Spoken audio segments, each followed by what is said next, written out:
guest, Kicking It with Leo. Be sure to like, comment, and subscribe to his YouTube channel as well. So today, as you see, the title is called WWE Money in the Bank 2024 Predictions. Now, Money in the Bank, it's like once a year. Some of the superstars when they hold that briefcase, they hold that briefcase up almost to a year, something like what Damian Priest did when he won last year's. And so we kind of teasing of seeing who we are going to see to win Money in the Bank. But I'm going to have to start off before we get to that. I'm going to start off with let's go with the women's Money in the Bank ladder match. So of course we have Chelsea Green versus Io Sky versus Lyra Valkyria versus Naomi versus Tiffany Stratton versus Zoe Stark. So kicking it with Leo, what do you think about this match? How will the outcome go? And who is your pick to win? I think it's a solid lineup. I think you have, some up and comers, and you have Naomi, who's pretty much been like a household name, especially in this stipulation for like quite some time. Um, I really think it comes down to two women. I think it comes down to Tiffany Stratton or Chelsea Green. If they want to, have Chelsea Green, since she's new, they've been pushing her for a while. They can definitely go with it. But I think Chelsea Green is going to win it. I think they're going to give it to Chelsea. They can always get back to Tiffany Stratton, maybe next year because she's still young. I think the door for having a potential Money in the Bank winner like Chelsea Green, especially at her age, I think she deserves it. Okay, okay. Now I definitely I had a different thing in mind, and that thing was, let's say if Nia Jax possibly helped Tiffany Stratton win. That's just a guess that I have, in my opinion. But if I had to pick a winner of this match, I'm leaning more to Laura Valkyria for some reason. I'm not sure. I'm kind of leaning there, but then again, it's like three. Well, it's like four people in this match that I want to see get this briefcase. One of the persons is Chelsea Green, Right. Tiffany Stratton, Zoe Stark, and Lyra. That's I mean, I didn't say Naomi, but then again, it's really hard to say. But WWE is definitely going to pull off a swerve because they are seeing that a lot of people are pulling for Tiffany Stratton being the favorite to win. But I'm just gonna have to go with Lyra Valkyria to win this match here. That's definitely understandable. I think with talking swerve, I would say Naomi, just because she does have that story kinda with Bailey. I mean, you can have her turn heel if you want. Well, yeah. I feel like they already have that story built in, so they can easily do that. But I think Chelsea can win, Tiffy can win. But I think you're right. I think they will pull a swerve, especially with Chelsea, because if you look at last year, Money in the Bank, LA Knight was like the main favorite to win. People wanted him to win, and they gave it to Damian Priest as a swerve. So I can definitely see them doing a swerve. But I think for the women, I think somebody from SmackDown is going to win it. Okay. Yeah, yeah, you definitely do have a point there. Because let's see, yeah, because they gotta have one person from Raw, one person from SmackDown to actually win it. So you could be right on Chelsea Green, but it will also be incredible to see Naomi win and turn heel on Bailey. Now that would be very interesting there, because I don't think we've ever seen a heel Naomi before, right? She turned heel, I believe, in 2015 because they had that storyline where it was like Sasha Banks and Tamina, where it was like Team Bad. They were a heel faction, so that was the last Okay, time she was a heel. okay, got you. I wonder how she would be if she was like a heel as a singles competitor. I think she can work. I think it can work. I mean, we've kind of seen glimpses of it before, but I think it was in a different era. I'm pretty sure Triple H would actually book her to a fullest capability. I feel the same way too. But yeah, my winner I got in this match, Lyra Valkyria. But I kind of am leaning like I said, I'm kind of leaning to four people in this match, but there only could be one winner. So next match, let's go with Braun Breaker versus Sami Zayn for the WWE Intercontinental Championship. Mm. There's two ways this match can actually really play out. You can see Sammy win because they've been doing the story with Sammy, Braun, Sheamus, and Louis Kaiser. I can see them getting to the point where at SummerSlam we have a fatal four-way, because I think that's kind of what they're leading to. Hmm. But at the same time, plus if you look at the going math, when somebody wins the championship or holds the championship and they're the challenger, they don't win at the pay-per-view. So I'm gonna say Sammy, but at the same time, it was 10 years ago we seen Brock versus John Cena. Brock obliterated John Cena. I can see Braun Breaker pretty much doing the same thing to Sammy. Okay. I mean, it would actually be nice to see. I mean, it'd be nice to see Braun Breaker hold the WWE Intercontinental Championship.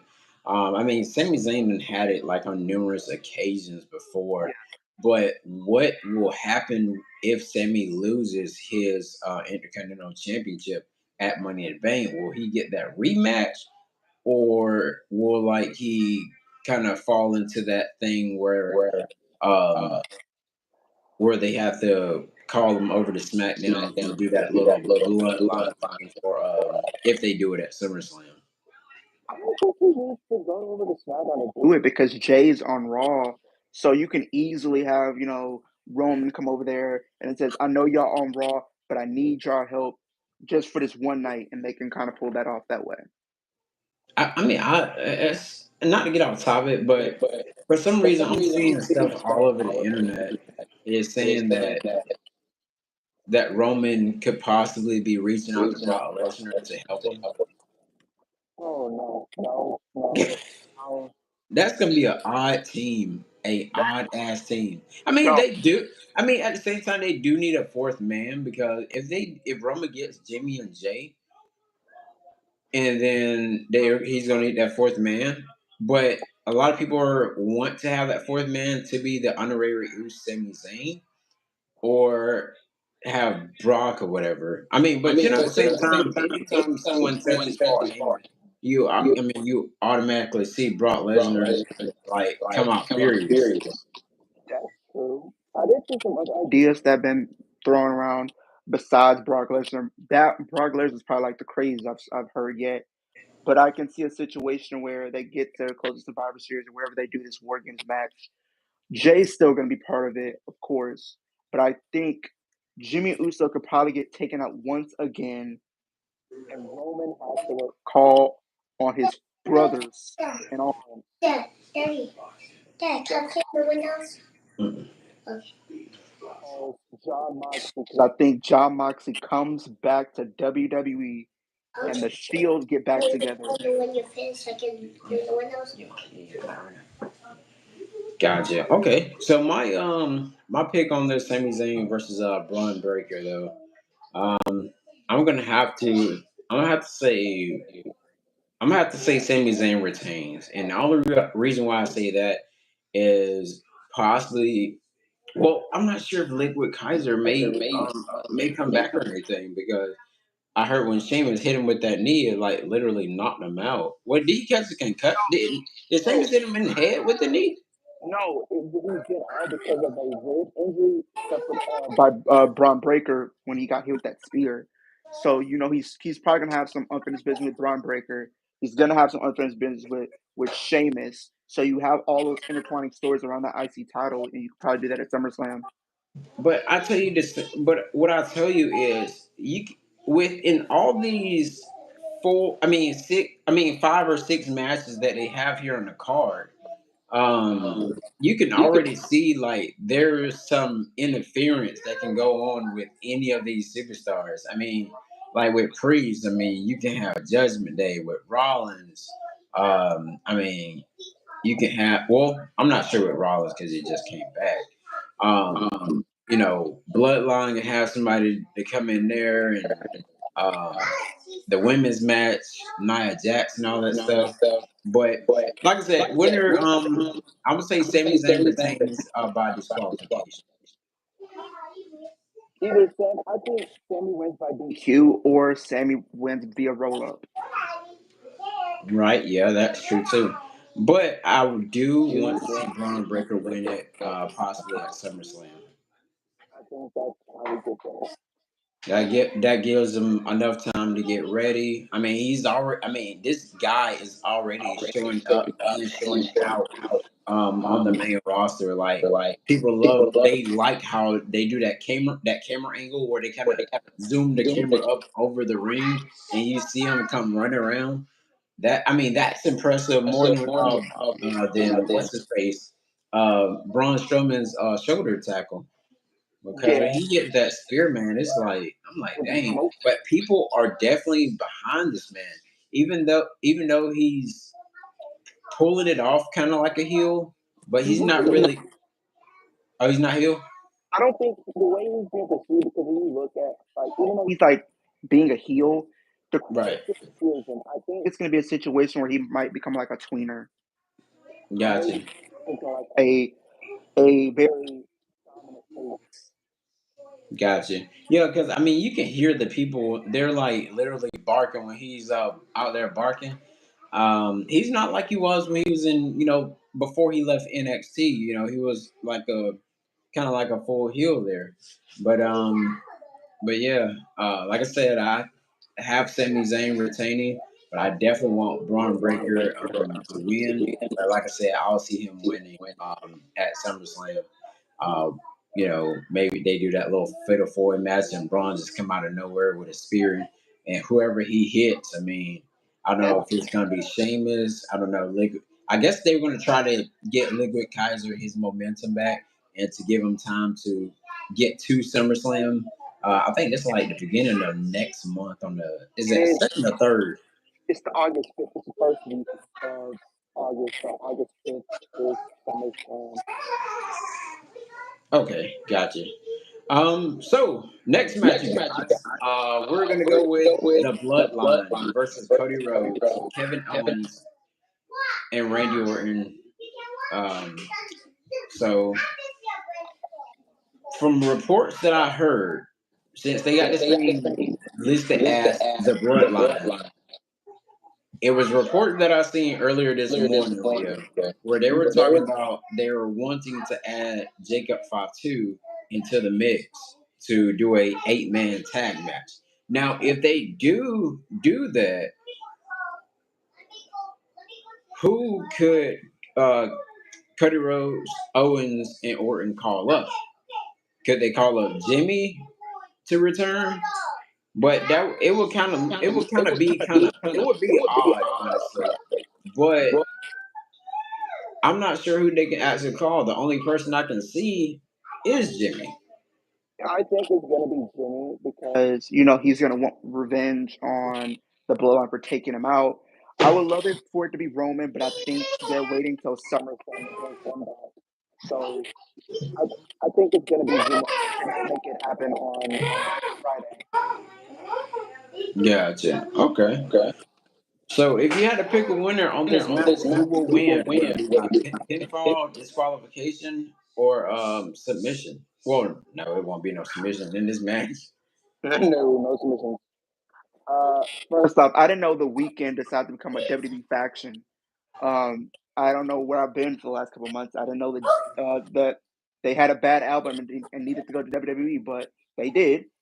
But I think the Bloodline need it more than Cody's team does, especially if they're going to be doing Solo versus Cody at SummerSlam. I think that's what they want to do. If they're going to make Cody versus Solo at SummerSlam, he has to get the win, and I think Solo pins Cody to set that match up. Gotcha. So I think I would have to choose. I would have to. Hmm. So I'm leaning more towards the Bloodline because they want to build them up to be like an unstoppable force. leading into SummerSlam and everything, and where Solo Sikoa, saying that he wanted, saying that he wanted to challenge Cody Rhodes for his title at SummerSlam, but he'll probably kind of start attacking him, and everything, making him bleed all on backstage and stuff. So I think that's the way they're trying to go with this. But if I had to choose a winner of this match right here, I'm gonna have to go with the Bloodline. I agree. I definitely agree. Next match, you guys, we have, let's see, last two. Damian Priest versus Seth Rollins for the WWE World Heavyweight Championship. This one can go either way, but I feel like with everything that they've been, talking about as of late, and how they've been presenting this story with Seth and Damian, and the implications of his match, pretty much if Seth loses, he can only challenge for the title, but if Damian loses, he has to leave Judgment Day. And I feel like on that same show, he kind of stamped the whole thing that he's going to probably lose, is when he said that Judgment Day need me more than I need them. And pretty much like on the same show, Judgment Day of Finn Balor and JD McDonough won the tag titles. So I would think this would come to a head, especially with Rhea probably coming back at some point. I can see two things happening. I can see, depending on how they do the whole show, the best passion, because the last time we had a Money in the Bank passion was 2016 on the men's side. So I can see them doing that. But if we're just focused solely on this match, I think Seth Rollins wins. Gotcha. And then also, let's say Seth Rollins does win. He gets to fight the person he's been trying to go against, which is the Reign General Gunther at SummerSlam. And they've been trading words back and forth with each other. So that could be a possibility. But where does it go next for Damian Priest if he loses his World Heavyweight Championship? Where does it? I mean, where does it go then? I mean, where does Damian Priest go? I mean, he loses the Judgment Day. Right. He loses his world title. He loses everything, kind of how Rhea Ripley then lost Dominic Mysterio, and pretty much doesn't have a group anymore. That's pretty much what's going to happen. I think Finn is going to be the catalyst of him losing. If you go back to last year, we've seen, Finn Balor about to win the world title, but Damian Priest came down there and he shifted the whole landscape of that match and threw pretty much Finn off his game, allowing Seth to win. I think hasn't forgotten. And I think Liv being part of this whole thing has made him remember what happened. And I think it's going to lead him down the path of revenge.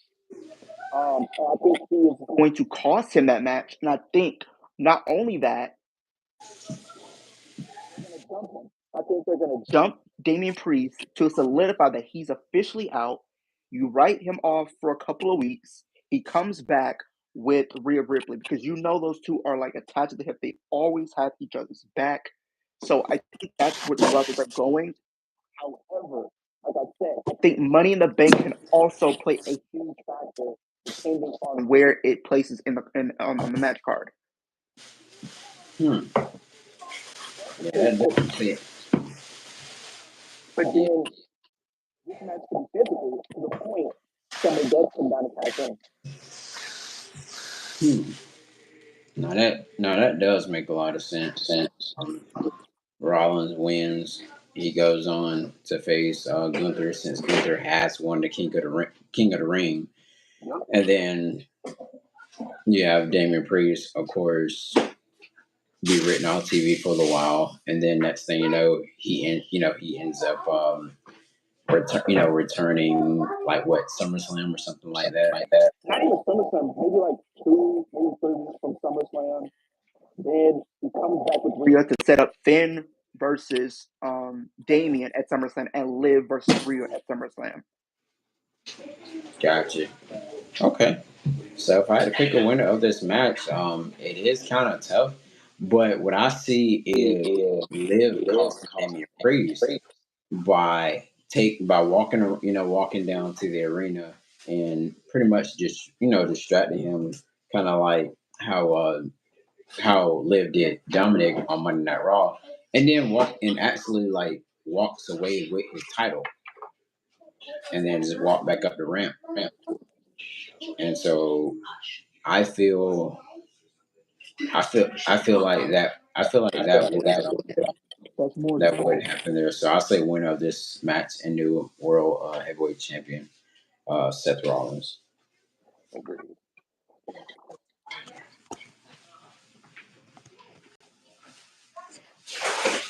So all right. So now I would assume this may be the main of the show, which we have Jey Uso versus Carmelo Hayes versus Andrade, who I was about to say El Idolo, but versus Chad Gable versus LA Knight versus Drew McIntyre in a man's Money in the Bank ladder match.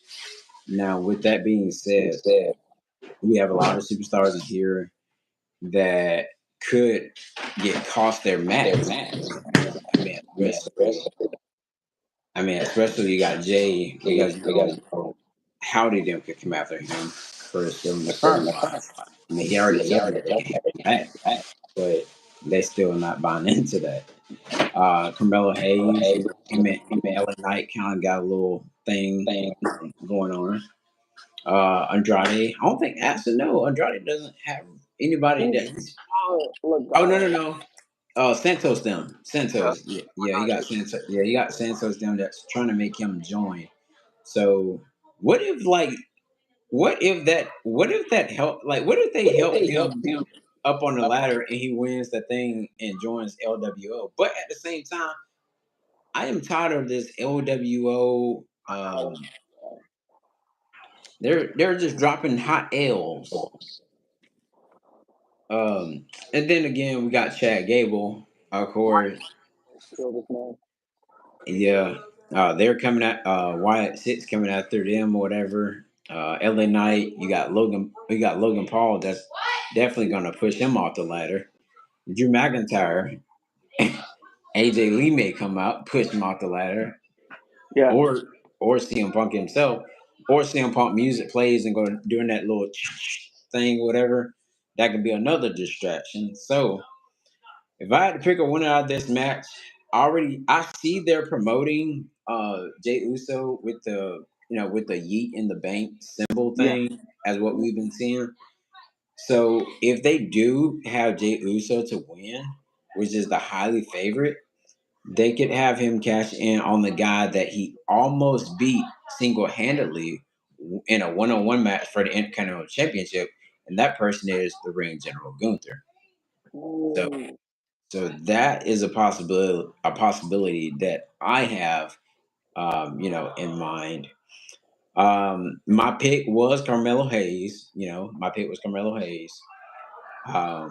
But my final pick, I'm picking Carmelo Hayes. I wouldn't mind that, but like I was saying earlier, I think run Raw, run SmackDown. That's kind of how I usually do it. One briefcase is going to go to Raw, the other briefcase is going to go to SmackDown.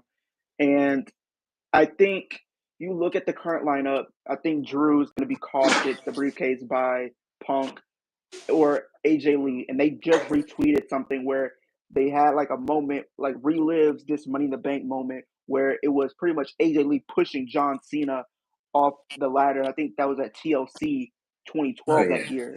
Yeah, 20. So, I can't remember which one that was. I didn't know 2012, 2010. because we had Dolph Ziggler versus John Cena for the briefcase. AJ pushed him off the ladder. I can see that happening. Chad Gable, I can see him being caused at the White by the White Six, but he still has that story going on with Alpha Academy and then the Creeds. You can always have the Creeds come down there and try to help him. But for whatever reason, I think we're gonna get a repeat of 2019 in a sense where he doesn't even make the match. I think the White Six maybe attack him or kidnap him before the match, and we do have somebody else come in to win, maybe they do Finn Balor. Maybe Finn Balor does get like a crazy entrant. He's allowed to be in because they can't find anybody else on short notice.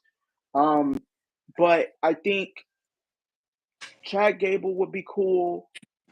LA Knight's gonna be caused by Logan because they're doing that, and the same thing kind of goes with with him and Carmelo going back and forth. Andrade, I think they haven't really built him up enough to where I can see him winning the match. I need to see more of evidence for him to know that he's actually has a chance.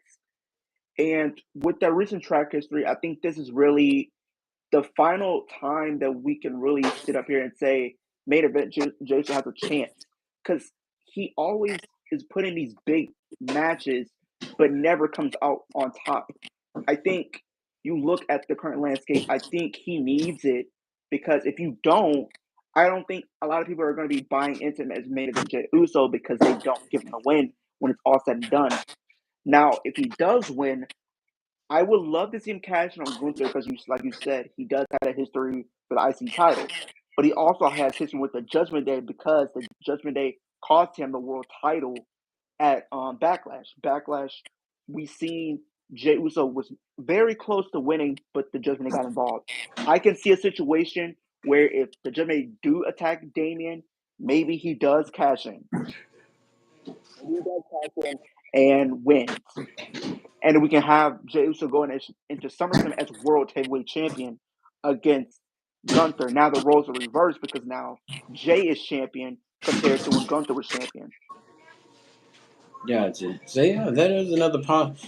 That's a lot of things. Like I said, they're gonna pull off one where they're gonna pull off one thing where you feel like they're gonna win, but then again they'll pull off something else to make it feel like oh, we didn't know that it was gonna go down like that, but they pull off a lot of swerves a lot, so it's kind of hard to figure out who is gonna win and everything.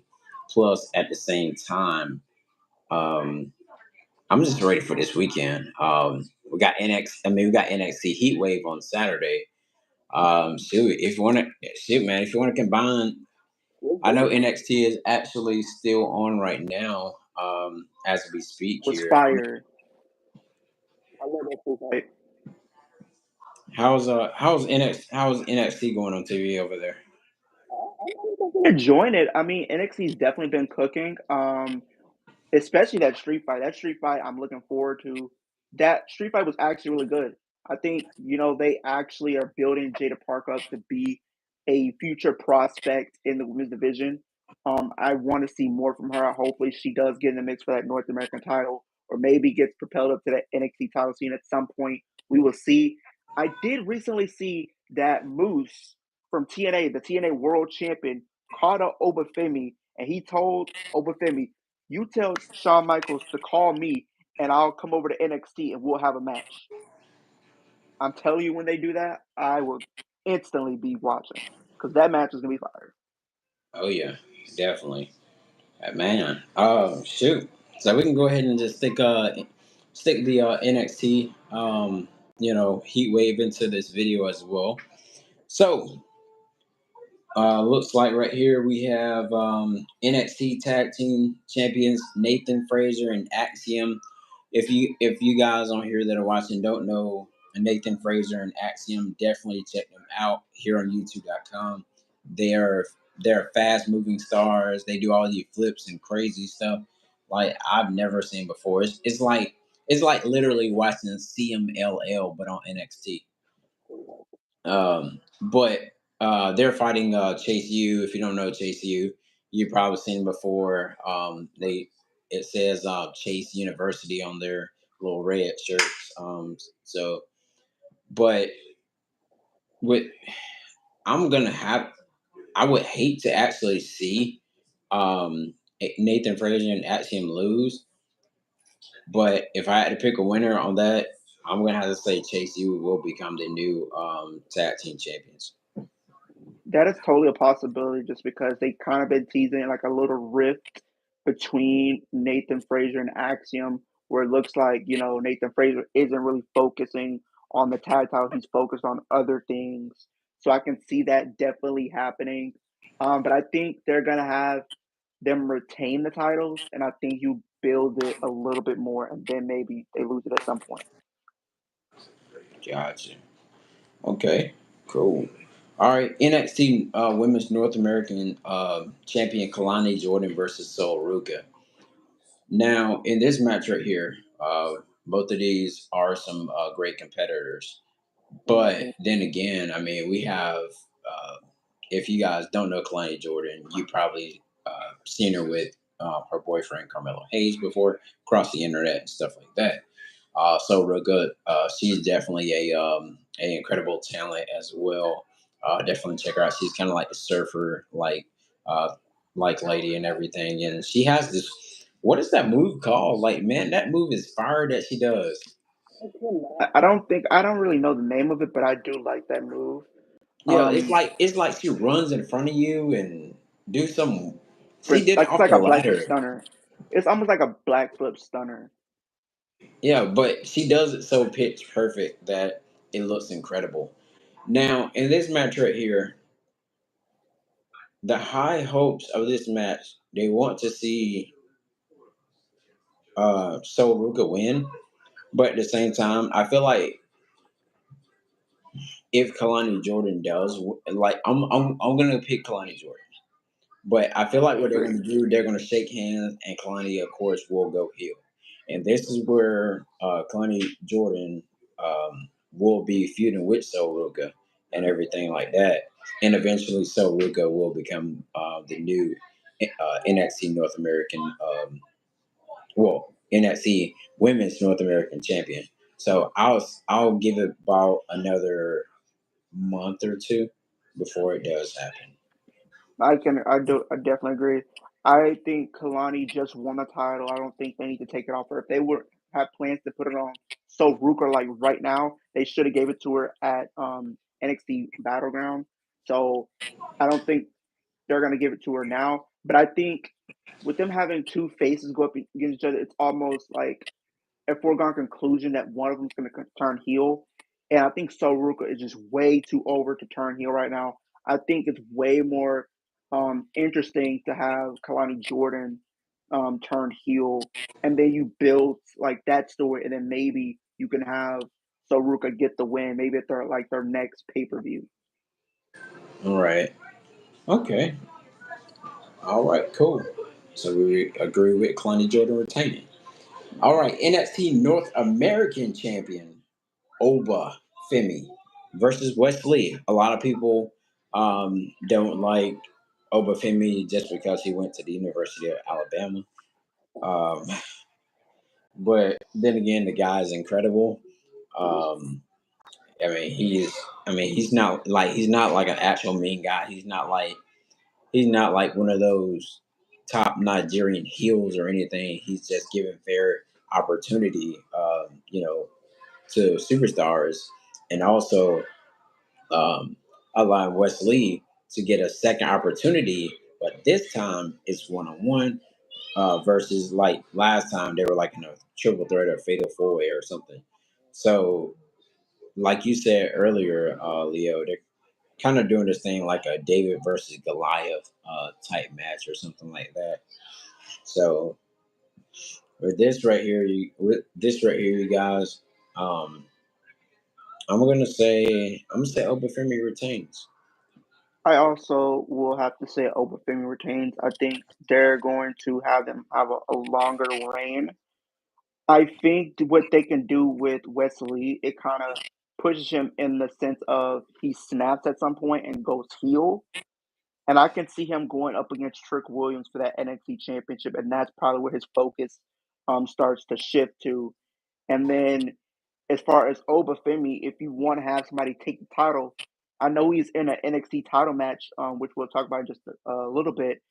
Javon Evans. I think if you want to do a David versus Goliath storyline, that's the match right there. People love Javon Evans. We know what he's capable of. We know what Obafemi's capable of. And I know people look at him as a heel, but I think he's in a heel in the sense of his presentation that he's this dominant force that people cannot seem to put down. Right, right. Gotcha. Cool, cool, cool. So we agree on Oprah retaining. NXT Women's Champion Roxanne Perez versus the Cuban Lola Vice. Now, in this match right here, you guys, Roxanne's been talking a lot of crap. She's been beating most of the superstars that NXT general manager, also known as The Rock's daughter, Ava, um, been pretty much bickering at her, wondering why she wasn't in the draft and all that stuff. Now it looks like she has definitely met her match. Now it looks like looks like Lola Vice. I mean, Lola Vice is a former UFC fighter. Now a lot of people may say, "Hey, that really don't mean nothing." But at the same time, have you seen her trainings? Have you She seen is what intense. Have you seen what she did to Shayna Baszler? She had Shayna Baszler wobbling on her knees, and like she may dance around and all that stuff, but at the same time, when she hits you, you are like, or kicks you, you're gone. Like this one training video, she was doing like, how most people do those little high kicks, like hot, hot, hot. Yeah. They kind of kicking that bag. If you guys definitely check out Lola Vice training video here on YouTube.com, you will definitely see what I'm talking about. And I feel like they're pushing her to actually be the face of NXT, and that she will be. Like right now, she was kind of like a tweener kind of like thing, but Yeah. now I feel like they're definitely pushing her to be, like I said, the top baby face on NXT. So at Heat Wave this Sunday, you guys, I got Lola Vice becoming the new NXT Women's Champion. I think this might be like the first one we have a difference on. I think Roxanne Perez will retain. I think um the the whole story I think they're gonna be doing is when Julia comes in. When we get to Julia, that's where I think she'll drop the title. I think with Lola Vice, if we see, Kalani Jordan, she turns heel, she becomes she's still champion, she gets past Saruka. I can see them having Lola Vice versus Kalani Jordan, and that's where we get to see Lola Vice get her moment. Gotcha, gotcha. So yeah, we split away on one, y'all. We split away on one. All right. And the main event of this Sunday at NXT Heat Wave. NXT champion Trick Williams versus Javon Evans versus Ethan Page. Well, all ego Ethan Page versus Sean Spears. So this match right here, you got the youngest kid. Now, before I go there, I kind of was wondering. I was like, why in the world did they only have Trick Williams versus Javon Evans? But now, when me and Leah was talking, and I thought about it, Ethan Page pinned Trick Williams. Um, no, Sean Spears. What was it? Sean Spears. Pin Trick Williams, and then pretty much the battle royal happened where Javon Evans won, but Ethan Page never got eliminated, so they made a Because match he, later in the show that's right, where because he was tagged by Aura Mensa. Gotcha. And plus another thing that I thought about, you guys, I know that WWE didn't want Javon Evans being in the main event so fast on the PLE, going 1-on-1 like with Trick Williams, which Javon Evans is, I think he's like 19. He doesn't have a lot of experience of being on the main event. Trick Williams, he kind of got his feet, wet when he started working with his actual real friend in life, Carmelo Hayes. He kind of worked a little bit here and there, but now Javon Evans, they kind of need to kind of work with him a little bit. I'll give him at least about another year or two to actually get into that main event stage fully. So winner of this match, I would have to say, and still NXT champion Trick Williams. You're predicting a new champion. I'm predicting a new champion. I think NXT is known for doing some shocking stuff at times, right? Hmm. I think why not go all in on Javon Evans and have him become the youngest world champion in WWE? That will literally have headlines. People will be going crazy. He's very talented. I mean, NXT is still, seen as developmental, and that's okay. I mean, with him not really having a lot of experience, you can work on that. You can get him more exposure. I think one thing I noticed about Shawn Michaels, he pulls the trigger when the time is right. When somebody is over like that, like Javon Evans is, they pull the trigger, and I have a feeling that they're gonna do it as a shock that people won't see coming. I don't think he pins Trick. I think we see him pin someone like a Shawn Spears. Yeah, which is a pretty much a veteran in pro wrestling. Yeah. So that I mean that'll only be right. So with him working with Javon Evans working like with Egypt, like with these two guys like Ethan Page and Shawn Spears, those are longtime veteran guys. They're highly experienced. They know what they're doing in the ring. And with Trick Williams, I mean he's still fresh, he's still new, but at the same time he knows his stuff in the ring. So I feel like with Trick Williams and Javon, working in the ring with Ethan Page and Shawn Spears, it's definitely right to actually do this. So I agree. But who did you say your winner that you said into this match? I think Javon. I'm gonna say Javon Evans wins and becomes your new NXT champion. Gotcha. Okay, okay. Well, cool. Um, any wrestling news that you that you found or anything besides Shane McMahon being spotted I up in did see. Well, we did see Ricochet is officially a free agent. He became a free agent on July 1st, which allows him to go anywhere he wants. It's pretty much as soon as literally yesterday, I think. So I can see. I think as far as the WWE side of things and the AEW side of things, there are both sides are in talks where they know that Ricochet is probably going to end up in AEW. I can see him showing up to like literally tomorrow on Dynamite to set things up with Will Ospreay because I know they're probably going to want to set that match up for All In this year. Gotcha. Okay, cool, cool. But yeah, uh, with Shane McMahon was with Shane McMahon was pretty much speaking with Mercedes Moné on the plane, and she asked him, "Hey, why not? Why won't you come to AEW?"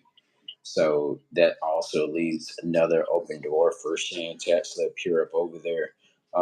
Because AEW, you mean we seen what I think it was the week before. I think it was the week before the last week of June. We see where AEW ratings was only at like 500K, which was at its all-time lows. Um, Yeah. and I was like, and a lot of people were saying, shouts out to I think the wrestling YouTube channel name is Kiss the Ring. They pretty much talked about how it was Juneteenth and nobody wasn't really watching the show, or some people probably was asleep or something like that. So they they said that's probably the reason AEW ratings were low. But what's your take on that? I mean, I think it happens with a lot of wrestling companies. I mean, not every show is going to be perfect. I think you're going to have your shows that really hit. You're going to have some of your shows that might not get as much views as like the previous week, and that's okay. I think it's really part of the progression of the company. You have your ups and your downs, and I think for AEW, I think it was just one of those downs, and I feel like they just have to learn from it and go back to the drawing board and really figure out what they can do to keep improving their product to try to get new fans. Right. So I mean, they're. I mean, I don't know what's going on with them. The best AEW that I've ever seen before was when was like that first year when they came out and you had like Cody Rhodes versus like his brother, what was it, like a dog collar match or whatever. And then you just seen like Jericho like come up and people were like just shocked and everything. But now, Yeah. but now I don't know. I guess Tony Khan is like, I guess he's like playing with his toys or whatever. And He does everything himself pretty much. He doesn't really have a booking team or anything like that. He's pretty much in charge of everything himself. Like you said, 2019, 2020, like during the pandemic era was really like its highest that it's ever been. I think one of the problems I think with Tony Khan is sometimes his antics and him getting into it with people on social media. That's not a good look on him as a boss, especially somebody that's running a wrestling company. He feels more like a fan than a like an actual boss. Like we seen the stuff that happened at the brawl out stuff and how that played out with leading to Punk leaving and everything like that. I really think you know, Tony Khan really is not handling his company the way he should. Like, if you're really being honest, you really had an opportunity to really make good money with that CM Punk and Kenny Omega storyline. That match would have been absolutely good. And then you have the FTR and the Young Bucks, being involved on their perspective side as well. So But you where in the have hell? But where in the hell is FTR at now? Where the hell are they at? one of them is injured, so I think that's why they haven't really been used as of late because one of them is injured. It's probably gonna be out for a while, so they don't want to do that. Um, and I think another thing that's really holding them back is, like they're not really consistent with their booking.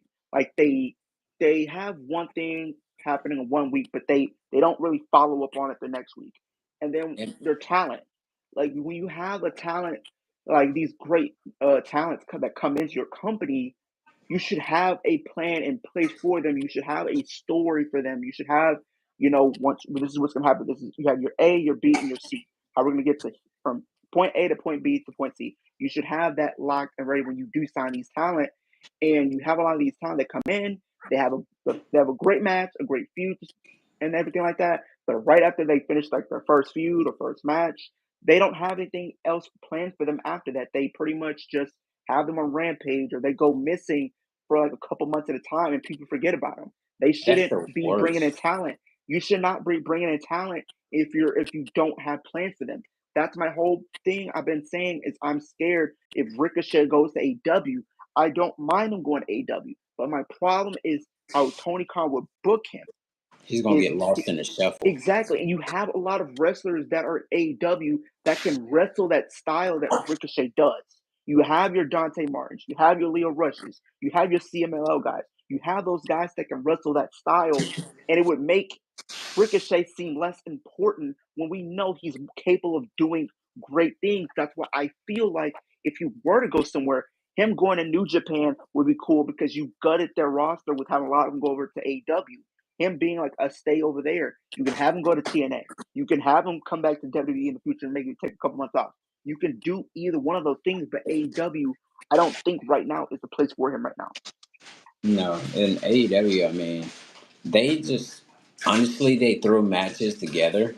Yeah. The only time it's interesting is when their pay per views come out. Like the shows you watch the shows.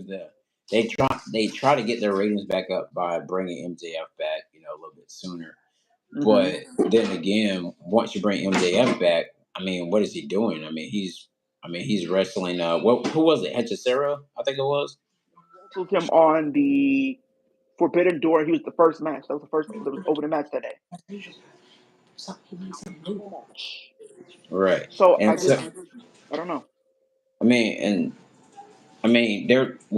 then they're trying to and then what they're trying to do, they're trying to tease to do like a Will Ospreay versus a MJF. But then again, I guess they're trying to push this for Wembley Stadium. I mean, MJ. I mean, MJF. I mean, he relinquish the world title? No, he lost it. He lost it at Oh, he Worlds, did lose it. and Okay. but I think we're really they're pretty much stalling almost because I feel like I don't see if they have MJF face for that championship. I think he would lose, and that's not saying that I don't think he can win against Osprey. Is I think there's going to be some interference that's going to happen. I can see Adam Cole coming back into the fold of things and getting revenge after when he returned and attacked Adam Cole, hit him with that low blow and stuff like that. So I can see Right. him come back and want to get back his pound of flesh, and you can continue that story because I think we're going to see like maybe the elite or whatever, not the elite, but like the Undisputed Kingdom. I think they're gonna have their faction, and then maybe we can see NJF rally up some troops and the fight on his side, and they get blood and guts. I can see them doing Right. that. I think Osprey right now. I think he is probably going to face Ricochet if they do have him come to AEW because that is the plan to have that match at All In this year. Right.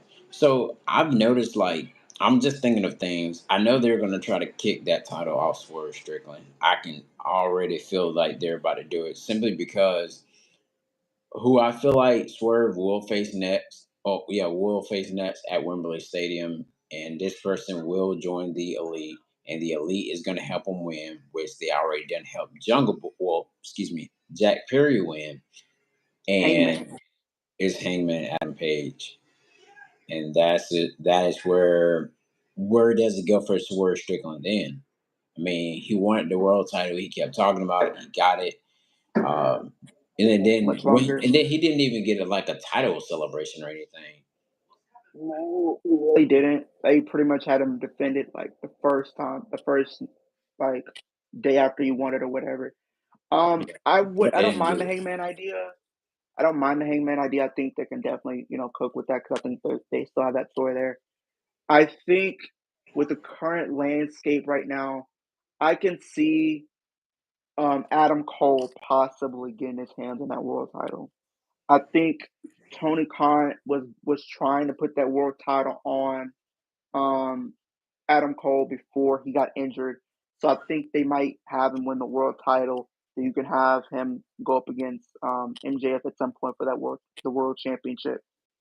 But going back to Shane McMahon, I feel like if he does come to AEW, it more than likely will be at Wembley Stadium. But he's gonna. I mean, he if he does, I mean, it'll be good for him because he can actually like work with Tony Khan, work with whomever he has to try to get this creative stuff, situated with. But then again, I don't see that happening because they don't have like a crew that They actually don't. does like the writing, does the booking, or anything like that. And I don't. I mean, you got so many wrestlers coming from every which direction. I mean, you don't know like really what to actually do with them. But bringing Shane Hmm. McMahon would be a good thing to actually boost AEW up. But that's like if he does that. Like if he does appear, I mean that'll definitely try to help out as best as they can before. And I'm hoping that within 3 years from now, the AEW doors doesn't get closed. I I agree. don't think it will. But they just need somebody to like come in there and know what they're doing. But then again, I kind of thought about something and it just dawned on me. So Hmm. remember Shane McMahon's creative idea.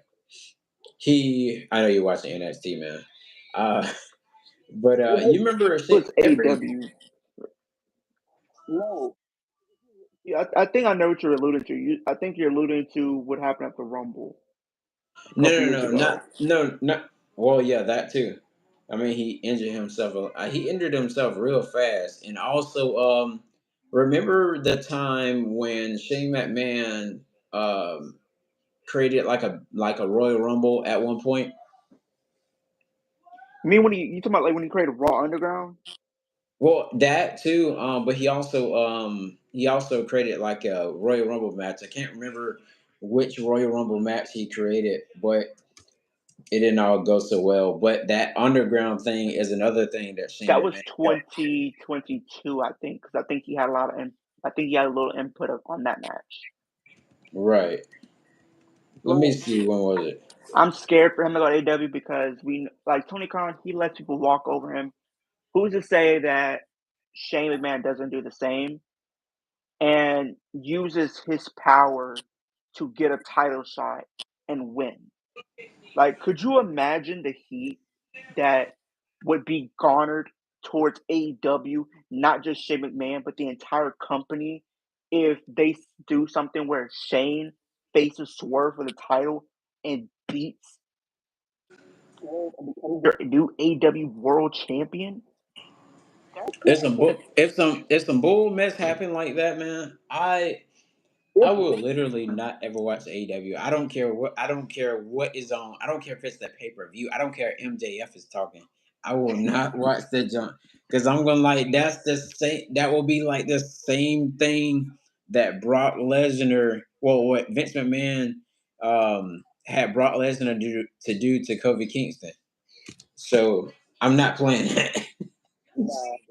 Like, they really pull that off, and he does that because I'm not gonna lie to you, it's not too far fetched for Shane to do that and want to push his weight around and get what he wants.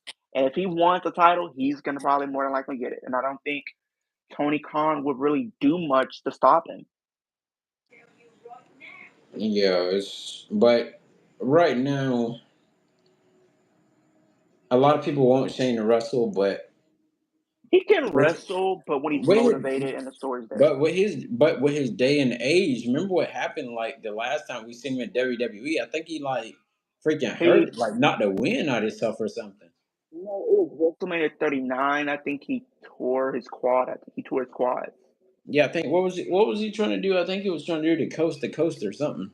No, I think he was I think no, it wasn't a coast to coast. I think he was like doing like a leap or like a jump over Miz. But before that he even had like a concussion because I think you go back to 2016 where we know he had that Hell in a Cell match with Undertaker at WrestleMania 32. And then a couple months later, we had Survivor Series. And Mhm. he hit that coast to coast on Roman, but Roman speared him out of midair that left him concussed. I love that spear. Oh man, speaking of Roman, I cannot, man, I can't wait till Roman return. But goddamn, man, that's At SummerSlam. yeah. Well, you guys, we have in it. Like I said, we pretty much covered a little bit of everything today. We talked a little bit about AEW. We did the WWE Money in the Bank predictions. We did the WWE NXT Heatwave prediction video as well. Pretty much a little bit of talk of everything into one video, you guys. Like I said, like, come subscribe to Kicking It with Leo. That's KICKIN WITH, Yeah. Yep, Leo, Leo. And then also be sure to if you want to go ahead and shout out your social media pages as well. Yeah, you guys can find me on Kicking Lee on Instagram, TikTok, um, Twitter or X, whatever you want to call it. You can follow me on there as well. As far as YouTube goes, we're on the road to 250 subscribers. Ultimate goal is 10K by the end of this year. When I do hit 10K, I will do a giveaway when one of my lucky fans will have the opportunity to win a WWE championship from WWE Shop. So if you want to have the opportunity to start your collection or add to your collection, if you want an opportunity to win that belt, please go subscribe. It's absolutely free. Cool. And also be sure you follow me on TikTok at Chris944 as well. Also follow me on TikTok at Chris WV as in Victor 9 as well. I'll put the link down below once this live fully uploads and everything, and so I can rewatch the video and all.